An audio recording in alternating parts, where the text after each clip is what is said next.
Welcome to Gen X Retirement Path.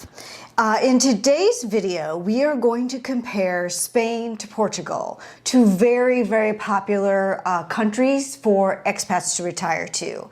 I'm Charlene, this is Sam, and our goal is to, we have taken 20 countries and we are trying to eliminate it down to one or at least a small list of countries that we can go explore and do kind of a relocation tour to see if it would be a country that might fit our needs for retirement. We have 7 criteria with like subcategories that we're using to compare, and these are obviously all based on things that are important to us. If you don't have pets, then like number section you don't need. Yeah, number 6 will not apply to you at all. And then of course, like this is our opinion on when it comes to things that are subjective, like food and somewhat on research that we found. We use various different online resources and YouTube and those kinds of things. And I have all the resources, like the websites that we use for some of the numbers that we've gotten, will be in the description box below if you're interested in looking into that.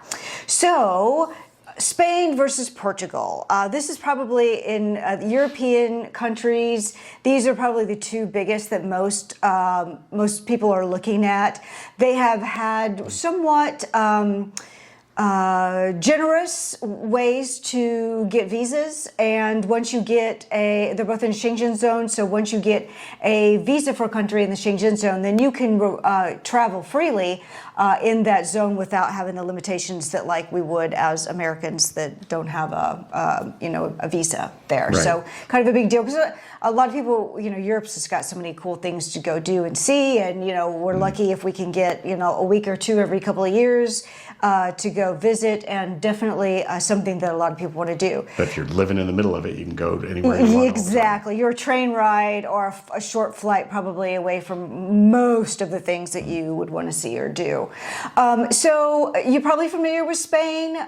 Spain has got beautiful architecture, wonderful food, very nice people, although we'll kind of talk about there's a little bit of resistance coming toward expats as of late, but it's just a culture rich and again in a wonderful location. Portugal, I guess lesser known until the last few years. They have extraordinarily friendly people. It's a little bit easier visa to obtain, especially like there's a lot of pensioner type visas, which are really what we're looking at to move. There's also many countries have like an investment visa or a golden visa or a visa that requires a certain amount of money as an investment. Now, sometimes it's buying property and holding that, but anyway, complications. Those numbers are changing constantly too. So for the purpose of this video, we've done a bunch of research, and all of our decisions were made as of when we're making this video. Yeah. So I'm not going to mention specific numbers because they could change before you see this, or some of them are in flux as we speak. Yeah, there's definitely a lot of things that are in flight as far as many of the regions changing the rules accordingly. Portugal shares a border with Spain, has a lot of similarities. It's much smaller, so you would have like maybe a fewer of the bigger cities if you wanted to probably go to a bigger city. It does have a good number of expats, so to Spain, but a lot of people have been drawn to Portugal because of the lifestyle and the beauty and the food, and slightly easier tax system has been better. Getting in on visas have been a little bit easier in Portugal. All right, so let's get into our evaluation. Okay, so 2, as she said, very similar places. So I'm expecting as we go through this for it to be a close battle between this one. We've had some close battles so far. I expect this. Some surprising close battles, but this one I think would surprise me. I expected this one to be close. So the first section that we like to look at is the medical services, and we've got some special needs. I've got some health conditions that need to be monitored, so that's a big part of mine. I've got a whole section that's just on me.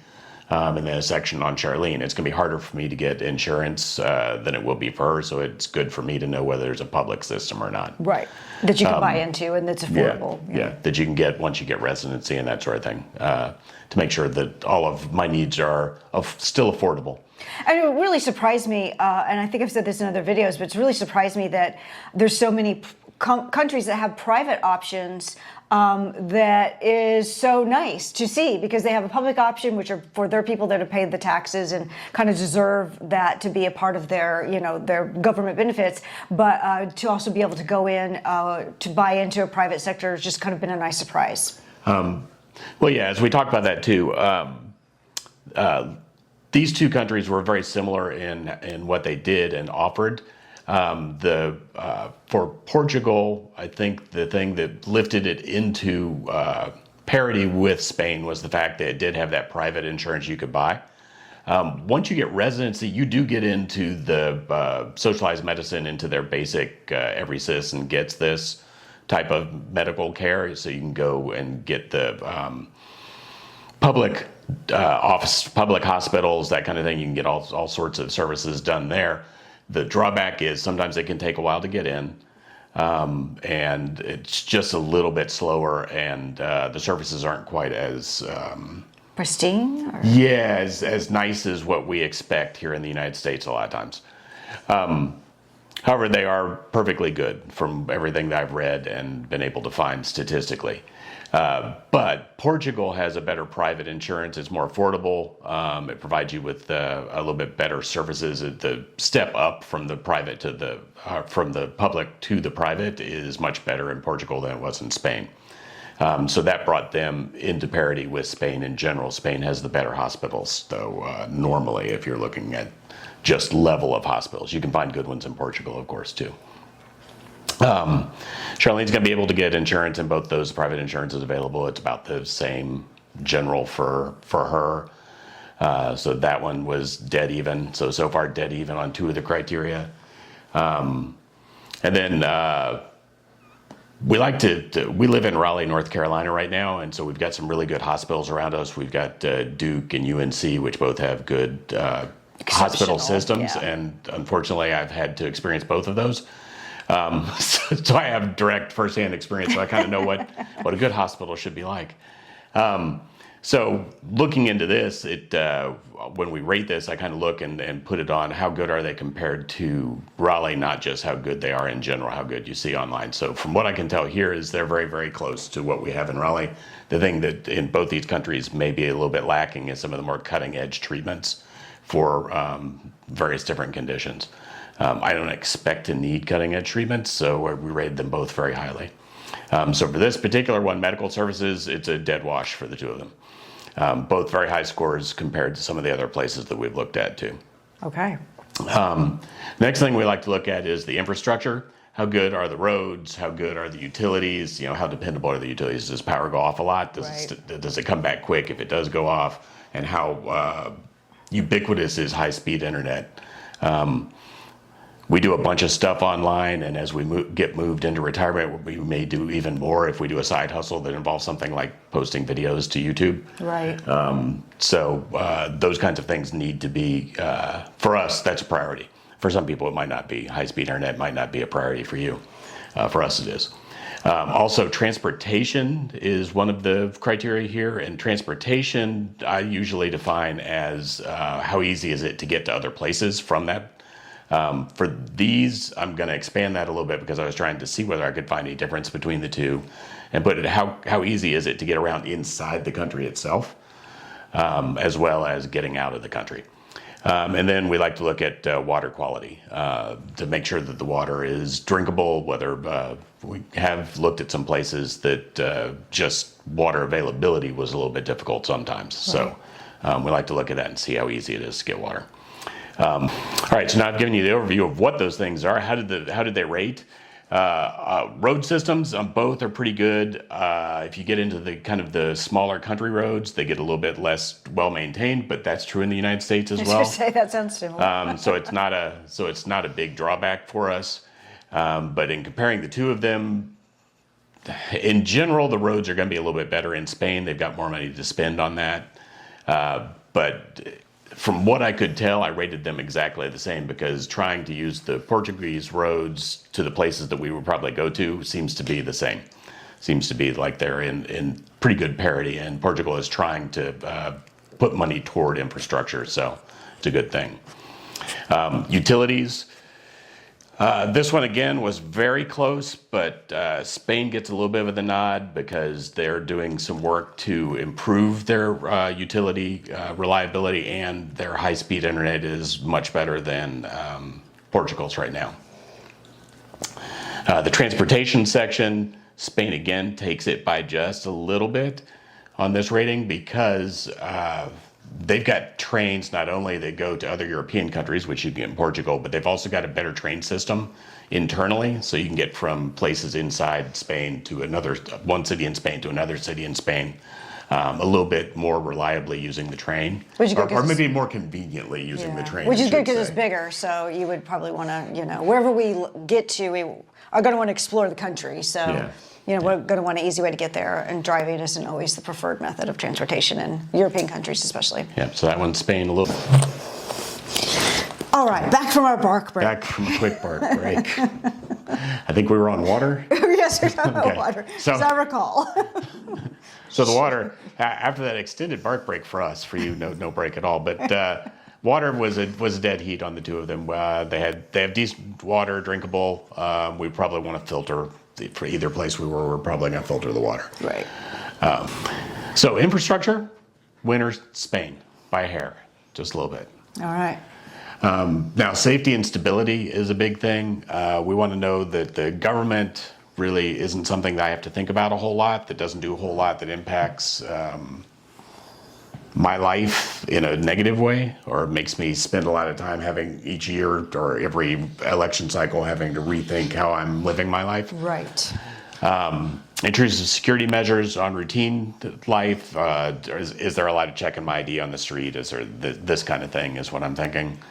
And I don't know. I don't like seeing armed people other than like a sidearm. I don't like seeing people with long arms wandering around the streets. That doesn't make me feel safe. I think some people feel safe when they see that, but I don't. So that's sort of what I'm looking at. Is there a military presence running around on the streets? And then related to that is the crime in general low, and what crime that there is. Does that tend to be property crime rather than violent crime? Yeah, more like petty theft, and because pickpocket, anywhere there's tourism, there's going to be a pickpocket. So yeah, you're going to find some of that, especially in Europe. So for this one, there's a clear winner for the government piece. Portugal's government is, in general, more stable and makes less massive changes that are going to affect you. However, recently they did make a change to the visa requirements to get that pension visa, and some tax requirements that they had. They've made some changes to that. Is a little concerning, but I still rated them pretty highly because in general they don't change very often. The Spanish government is a little less stable in that regard. They do tend to do the kind of thing that we see here in the U.S. a little bit, where they get one party or the other party winning. And whichever party switches, there's a little bit of a change in the direction that the government goes. So that's a little concerning. The intrusive security measures, Portugal wins on this rating as well. It just seems to blend into the background a little more from what I've seen and been able to find online. I haven't visited either of these countries, so I can't say for sure. So if you know something, you can definitely comment below. Pop in there. Let me know if you agree or disagree, or have any just additional information. So I've just got stats and what I can see other people saying about it. Right. Now the crime stats there, Portugal, neither one of them has a lot of violent crime from what I can find. There's some violent crime, of course, but it's not something that is at the top of the list of concerns. Spain loses on this one because in the major city centers is a more prevalence of those pickpockets that Charlene mentioned. There's a little bit more of the theft kind of crime going on. So for this reason, Portugal wins rather handily on this one, mostly because of the stability of the government. Now, the next one are creature comforts and food and drink sorts of things. Food and creature comforts is what I call it. Food and creature comforts. All right, I never get that right. Kind of expanded, so from where we started. This particular category had expanded out. We started it with, are there places that we like to eat that are affordable in general? And then we expanded it so it also includes the temperature of the country in general. So we started thinking about it, and we said we've got kind of a Goldilocks temperature range that we'd like to stay in. One of us does anyway, yes. Well, I've grown more and more to that as I've gotten older too. I grew up in Florida where it was really hot, and after I moved out of Florida, I really don't like going back to Florida. It's hard. Yeah. When we go back down for, go to Disney or whatever, it was difficult. It's just oppressively hot. Things that I don't think I ever thought about when I was living there are not fun to be in all the time. Right. When you get used to it, you get used to it. But I think it's gotten hotter too, because even my Florida friends complain about the heat a lot these days too, and I don't think they did before. Definitely, we're really aware of the time of year that we go down there, so that we kind of catch the more agreeable temperatures these days. So So anyway, temperature, we are looking for that Goldilocks zone. Then we also look at severe weather risks and natural disaster risks. I'm a person who's lived with hurricanes all of my life, so those are not quite as concerning. I know what to do with a hurricane, but earthquakes and volcanoes and stuff like that, that's all I don't have any experience with, so they kind of make me a little bit twitchy. So I like to look at that and see whether the place we're looking at gets a lot of that. Getting into. So starting up at the food, these two countries are very similar in not necessarily the style of food, but do they have upscale options? Yes.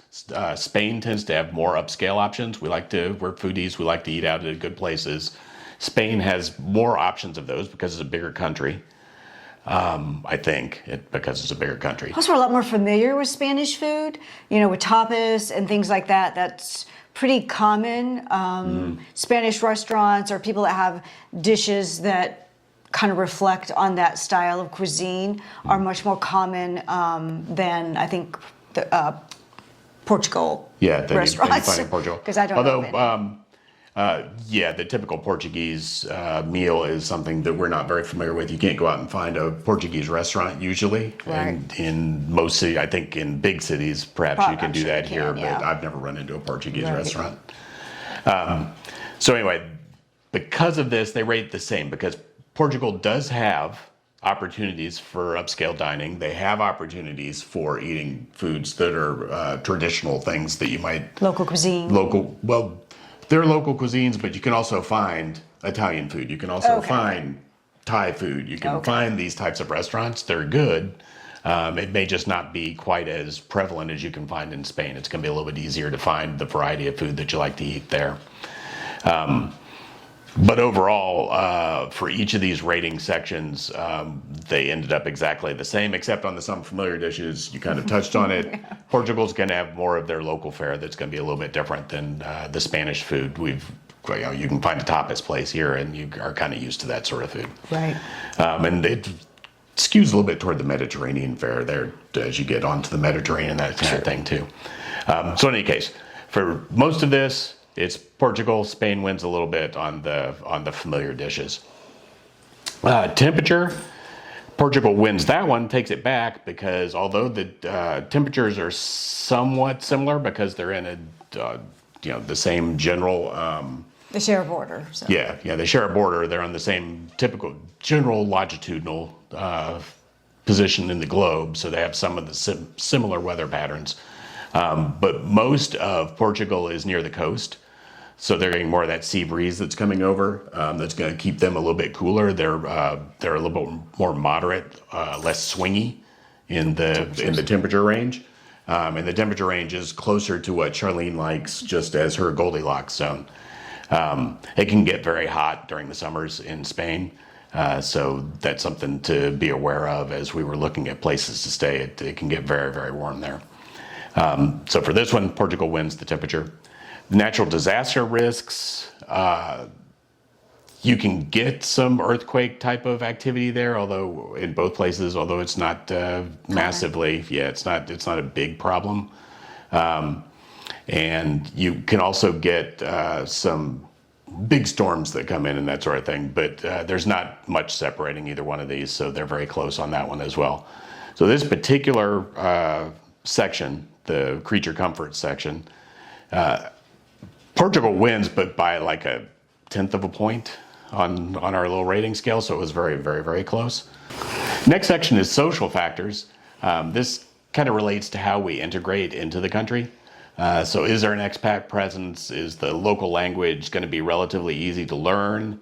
Are the locals friendly? So when you don't speak their language very well, they don't just punch you in the face. Is there some English spoken? Again, because we know that we're not going to speak the language very well, even with some trying. And is there, what are the visa options like? Is it relatively easy to get the visas to get into the country so that you can stay permanently? And what's the social structure like? Is it a relatively progressive, inclusive social structure, sort of what we're looking for? When we're looking at these, the expat presence is roughly the same. You're going to find a lot more expats in numbers in Spain just because it's a bigger country. Right. But in Portugal, there is a strong expat presence, and they've clustered into various regions, so you can definitely live in a place, at least to get your feet wet in the country, with a bunch of expats around you, yeah. The languages, Spanish is a language that is ubiquitous here in the United States. You kind of run into it all over the place if you live here, so it's something that's familiar to your ear. You may even know a few words. Even if you don't speak the language, you may know some of the language already. So that one's rate's kind of high, the Spanish, even though Spanish in Spain is different than the Spanish that we hear here most of the time. Right. But in any case, still that's an easier language, we believe, than Portuguese is going to be. So Spain wins that one. Friendly locals. From everything I've been able to find, the Spanish aren't necessarily rude, but they're also not necessarily nice until you get to know them. So Portugal wins on this one because from what we've heard, people are very friendly, very helpful to, I guess, tourists and expats, people that are not from the area, not part of their family. Yeah. As far as English being spoken, Spain rates a little bit lower than Portugal on this rating, and I'm not sure whether it's goes back to them not being quite as friendly, and maybe some of them do speak English, just don't choose to speak it to you. I don't know whether that's true, but it seems like everything I've read, the Portuguese, especially the younger Portuguese, speak English. So it's much easier to get along if you don't speak the language in Portugal than it is in Spain. In Spain, in many places, you're going to need to speak Spanish in order to get along, like even to ride a bus. The social structures in both tend to be about the same, so they got the same rating. I don't see one being head and shoulders above as far as inclusivity or progressiveness. Sort of depends, sort of like it is here in the United States, depends on the region that you settle in. Right. The visa options, unless something changes, and there have been some changes here recently, Portugal comes in head and shoulders above Spain on this one. They've just got an easier path in. It costs a little less to get the retirement visa, and you get it faster. It's just, in general, it's just a better experience from what we've been able to find out. So after tallying all that up, all my getting off on tangents and dog breaks and that sort of thing, on the social factors, Portugal comes out ahead by a relatively decent point. Not quite a whole point on our scale, but quite a bit. Now the next section we like to look at is the pet factors, to see how easy it is to get a pet into the country, how easy is it, and how quality is the care for that pet once you've got it in there. And can you find a place to live with them? Because we do have 4 small dogs, and even in the United States, sometimes that can be a little bit tricky to find a place to live. So you have to look at that as you're trying to determine whether you're going to go somewhere. So after another quick break for switching of the dogs, back to the pet factors. For this one, the vet care for both of these are decent. They're both developed nations, so you would expect to have decent vet care. In general, Portugal seems to be a little bit better. Portugal just in this whole list seems to be more welcoming toward pets, more pet friendly. Yeah, than Spain does. Now, I'm not saying Spain is unfriendly. Just on the whole, it seemed like you could find places to live a little bit easier in Portugal, even in closer to the cities. Although any city, you're going to have difficulty being able to house a bunch of pets, a menagerie like we have. So in any case. For this one, I'm not going to go through each one of the things. It's since they are so very close on all of them. But at the end of the day, Portugal wins by just a little bit. Okay, so now we're on to the final category, and it's cost of living. If you've kind of been keeping track, I haven't made a big deal about it like I've done in some other ones. But Spain seems to be getting wiped out, you would think, if you're going just by one, if you were just saying, oh, there's 1 point for each thing that they win. Right. Because Portugal has either won or tied all but one of the categories so far. So it seems like Spain doesn't have any chance to win, but before we tally it all up, you got to remember they're only winning by portions of a point. So the score is actually pretty close at this point. Let's see how they do with the cost of living. Cost of living includes things like eating out at a budget location, eating out at fancy locations. We do eat out quite a bit, and we don't want to change that completely in retirement. Right. We'd like to cook, but oftentimes we just don't want to spend the time doing it. So right. Well, if we're retired, that might change, but right now our behaviors are. Yeah, our behaviors is we go out to eat a bunch, so we need to make sure that that's affordable, since we will have a reduced budget for that. Right. And then we've also got to look at the housing expense and the utilities expenses, separate those in two different things. Sometimes those are included in the rent, but I was able to suss out how much the utilities were, even in places that usually the rent ends up being, the utilities end up being included in the rent.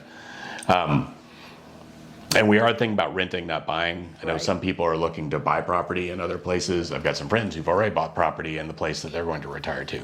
But personally, we think that renting is better because we'll be a little bit more free to move around inside a country or to leave that country if we decide that it's someplace that we really don't want to live. Yeah, because we would really prefer to slow travel, but with 4 dogs, it'll extraordinarily slow travel might be what we do. Yeah, it would make it very difficult.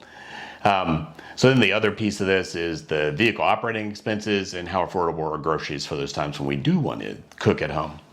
And in later videos, we'll talk about the taxes for a country underneath this cost of living section. Right now, we're not looking at those too much. Factoring that in until the Elite 8, that'll have to be. We'll start putting that in. We're finding that the people that are coming out winning, it's so close, we're going to have to introduce a few more categories in order to be able to filter out. Discriminate which ones we need to cut out, yeah.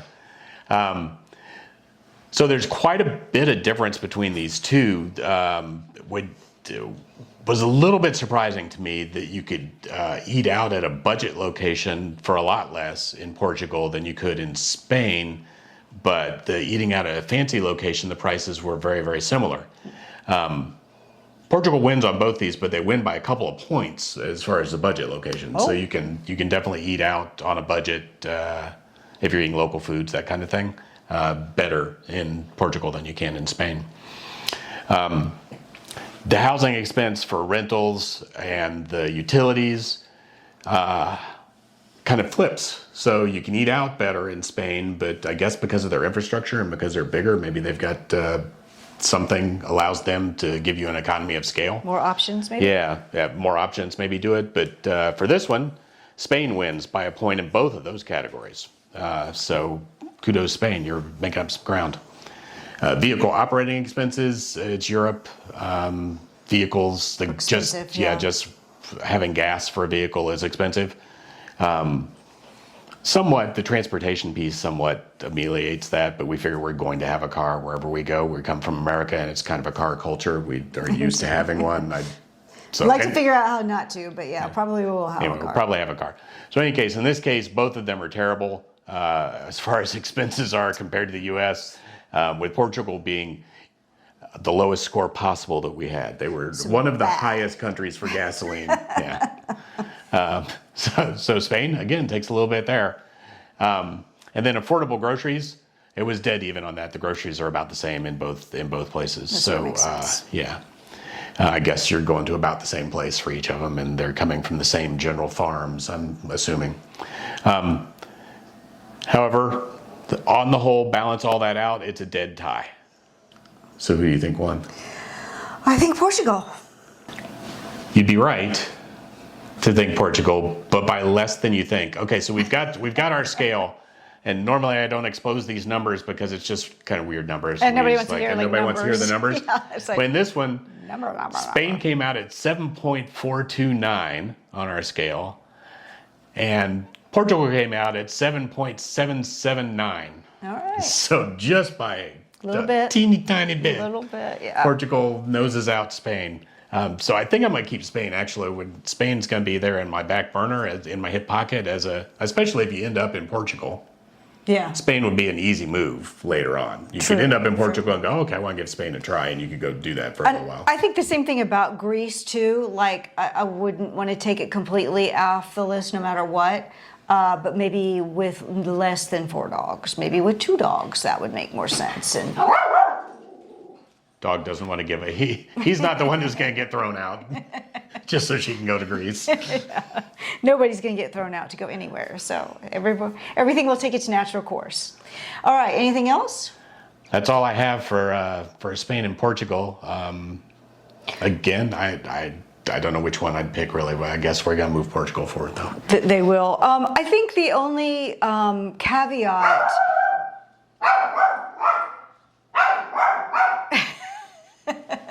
would be there's starting to be a little bit of resistance with Spain and expats. So I think there's a little bit of conflict going there.